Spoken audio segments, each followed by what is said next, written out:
সম্মানিত ভাই বোনেরা, তৃতীয় বিশ্বযুদ্ধের প্রথম আলামত শুরু হয়ে গেছে, যেটা লেবানন থেকে শুরু হবে। আর এমনই কথা, আজ থেকে ৮ বছর আগে একজন বিখ্যাত স্কলার যার নাম আহমদ আল জোহরি, তিনি এমনটাই হুবহু বলে দিয়েছিলেন।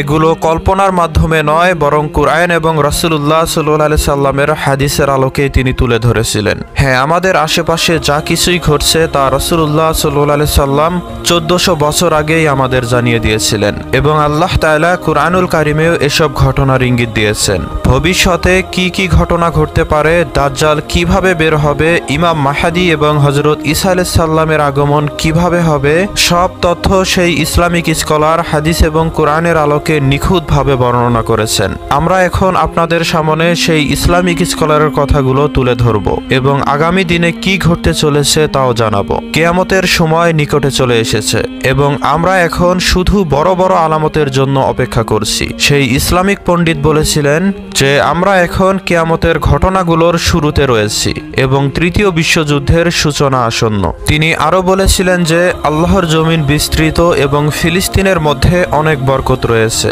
যা তাদের এবং তাদের লোকজনদেরকে আশ্রয় দিতে পারে। কিন্তু দুঃখজনকভাবে আজকের সময়ে ফিলিস্তিনে কিছু ইহুদি বসবাস করছে, যারা শান্তিতে এবং নিরাপত্তায় ফিলিস্তিনের সাথে বসবাস করছিল, কিন্তু তারা এখন এই ভূমিটি দখল করে নিয়েছে। তিনি আরও বলেছেন, দুঃখজনকভাবে আমি জানি যে আপনারা আমাকে নিয়ে উপহাস করবেন, তবে আমার কথা শুনুন, ইসরায়েল লেবাননের উপর হামলা চালাবেই এবং তারপর তাদের আক্রমণ সিরিয়ায় ছড়িয়ে পড়বে। তাদের ট্যাঙ্কগুলো দামেস্কের গোথা শহরে গিয়ে পৌঁছে যাবে এবং এই ঘটনা সকালবেলায় ঘটবে। আর দিনের শেষ হওয়ার আগেই আপনার দেশ পুড়ে যাবে এবং সবকিছু বিলুপ্ত হয়ে যাবে। আমি যা বলছি তা কেবল একটাই কারণে সত্য হতে হবে। সেই কারণ হলো রাসূলুল্লাহ সাল্লাল্লাহু আলাইহি সাল্লামের ইঙ্গিত, যা কখনো মিথ্যা হয় না, আর এটি ঘটেই যাবে এবং ঘটতেই থাকবে। সেই ইসলামিক পণ্ডিত এই কথা ৮ বছরেরও বেশি আগে বলেছিলেন এবং আজ সত্যি ইসরায়েল লেবাননের উপর হামলা চালিয়েছে, যেমনটা তিনি ভবিষ্যৎবাণী করেছিলেন। আমরা এখন সেই ইসলামিক স্কলারের কথার অবশিষ্টাংশ তুলে ধরব, যেখানে তিনি ধর্মগ্রন্থ এবং হাদিস থেকে প্রমাণ দিয়েছিলেন।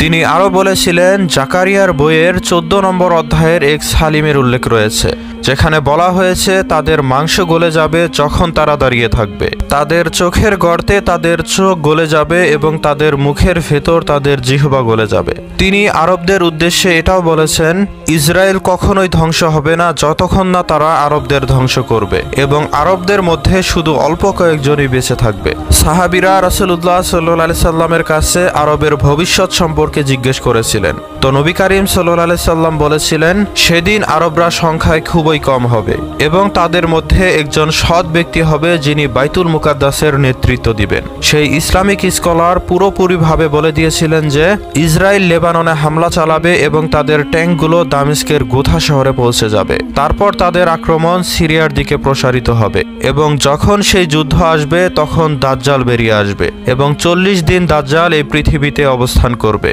হে মানুষ, এটি তৃতীয় বিশ্বযুদ্ধ, এটি লেবানন থেকে শুরু হবে।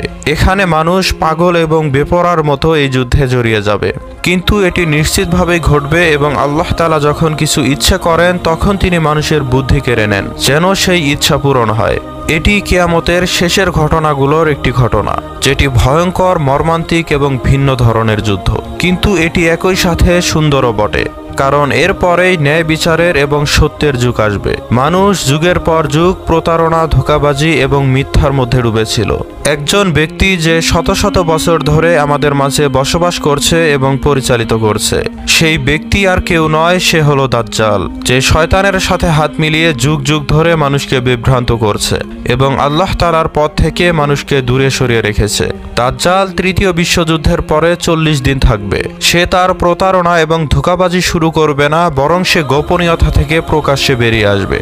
তার পরিণতি হবে ঈসা ইবনে মারিয়াম আলাইহিস সালামের হাতে, যিনি তাকে হত্যা করে ফেলবেন। হে ভাইয়েরা, এই আসন্ন যুদ্ধ রক্তাক্ত, মৃত্যু এবং একটি বিশাল অগ্নিকাণ্ডের মতো হবে, যা আমাদের সাথে সাক্ষাৎ করবে এবং সেই মুহূর্তে নবী মুসা আলাইহিস সালাম তার ঐতিহাসিক চিত্রের মাধ্যমে আমাদের সাথে সাক্ষী হিসেবে থাকবেন।